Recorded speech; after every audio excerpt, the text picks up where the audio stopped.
नमस्कार दोस्तों, daily news India 1.0 में आपका बहुत बहुत स्वागत है। जनवरी 2025 का महीना था। 10 महीने पहले एक इलेक्शन जीतने से थोड़ा सा पहले घोषणा की गई कि हम नया पे कमीशन लेके आ रहे हैं, 8वां पे कमीशन। और 1 जनवरी 2026 से नया पे कमीशन लागू हो जाएगा।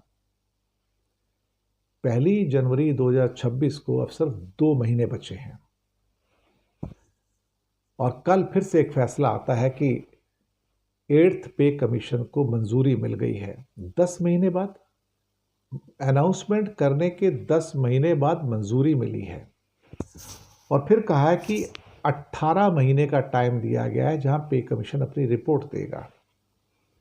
इसका मतलब ये होगा कि जुलाई 2027 के बाद, जुलाई 2027 के बाद पे कमीशन रिपोर्ट देगा, प्रोवाइडेड वो एक्सटेंशन ना मांग ले 1 साल की कि मेरा काम पूरा नहीं हुआ तो मेरे को 1 साल की और एक्सटेंशन दे दो। तो इसका मतलब कि इसकी जब रिपोर्ट आएगी तो 2027 के एंड में या 2028 में रिपोर्ट आएगी। और हमसे जनवरी 2025 में वादा क्या किया गया था कि 1 जनवरी 2026 को पे कमीशन की रिकमेंडेशंस लागू हो जाएंगी। इलेक्शन आते हैं तो राजनेताओं को झूठ बोलने की आदत होती है, दगाबाजी की आदत होती है।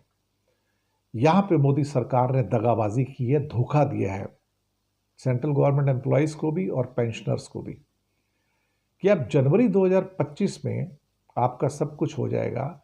2027 के एंड या 2028 के अंदर रिपोर्ट आएगी। उसके बाद 5-6 महीने आप उसके ऊपर स्टडी करेंगे। फिर उसके बाद आप सारे जो एसोसिएशंस होती हैं एम्प्लॉयज़ की, उनको बुलाएंगे, उनके साथ मीटिंग करेंगे। इसका मतलब 2028 के एंड तक, 2028 के एंड तक आप फैसला करेंगे कि चलिए अब हम इसको इम्प्लीमेंट कर देते हैं। ये 2028 के एंड में क्यों, कभी सोचा आपने?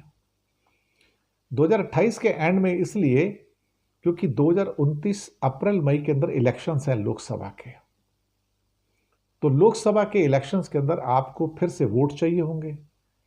वोट चाहिए होंगे तो बिल्कुल इलेक्शन से 2 महीना पहले ही पे कमीशन को लागू किया जाएगा, 1 जनवरी 2026 से, बैक डेट से। और कहा जाएगा इनको एरियर भी दिया जाएगा, पैसे भी दिए जाएंगे।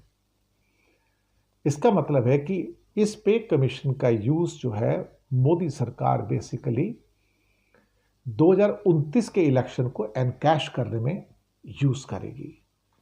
ये इनकी प्लानिंग है साहब। This is how the Modi government does it. इन्हें हर चीज में राजनीति चाहिए, हर चीज के अंदर पॉलिटिक्स चाहिए। लोग कहेंगे पॉलिटिशियन है तो पॉलिटिक्स ही करेंगे ना। पॉलिटिक्स करना एक चीज होती है, अनैतिकता दूसरी चीज होती है, पाखंड और धूर्तपन तीसरी चीज होती है। यहां पर इस सरकार में सब कुछ है। इस सरकार मक्कार भी है, पाखंडी भी है, धूर्त भी है और एक किस्म से कहा जाता है कायर सरकार है, जो लोगों से वादा कुछ और करती है और उसके बाद करती कुछ और है।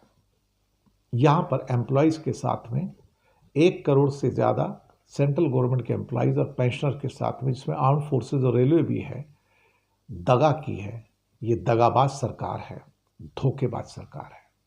वादा करके 1 साल होने को आया, अब कहीं जाके गठन हुआ है और स्कीम ऑफ थिंग्स मैंने आपको बताई दी है कि ये 2029 के इलेक्शन को ध्यान में रखते हुए किया गया है। शुक्रिया आपका।